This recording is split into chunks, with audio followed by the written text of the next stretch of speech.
And joining us now, the mayor of Tampa, Florida, Jane Castor. Mayor Castor, thanks for being with us this morning. All right, the sun is coming up there. There were great fears. You issued some dire warnings about what could happen if people stayed in place in Tampa. What are you seeing today?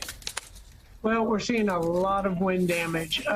For us, best case scenario in a really bad situation, the storm hit south a bit rather than north of us. So we've got a lot of wind damage, about 500,000 people out of electricity. Our first responders are out there clearing roads right now, answering hundreds of calls, but we didn't get that massive storm surge that was expected. So very, very fortunate in that factor.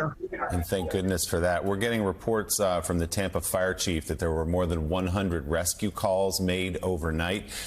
Can you speak to some of those efforts? Yes, I know that fire responded to several houses with trees on those. One individual actually sustained a head injury, and they were able to safely transport him. Tampa Police Department responded to a tree fell on a home where they rescued 15 individuals, including a number of young kids, and were able to get them safely to shelter. So our first responders are out there doing an amazing job. We just can't have the community out there right now. And I tell you what, I can't say enough about FEMA and the federal government's part, the way that they have played in our preparation for this. I just got a text early this morning from Administrator Criswell saying, how did you do? What do you need? And so thank you to the feds. Thank you to the state of Florida, what they've done to help us. And now we have to respond to all of the damage that is out there. But we'll get through this and we'll come out even stronger. Yeah, we've been hearing that message about FEMA and the state government from mayors up and down the coast this morning. The big fear, as you've been pointing out for the last several days, Mayor Castor, was about that potentially historic storm surge. How much storm surge are you seeing today?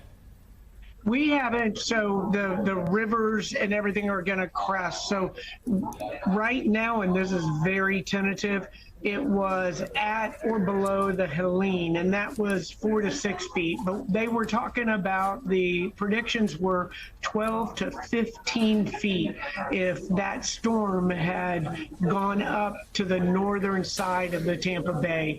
And so we'll have storm surge damage, but nothing like what it could have been. It could have been catastrophic for Tampa Bay. Well, we're sending our best to you and the people of Tampa. We'll let you get out in the city and survey some of that damage. The mayor of Tampa, Florida, Jane Castor. Helicopter right now. Thank you. All right, we'll talk to you. Thank you, Mayor. Appreciate it.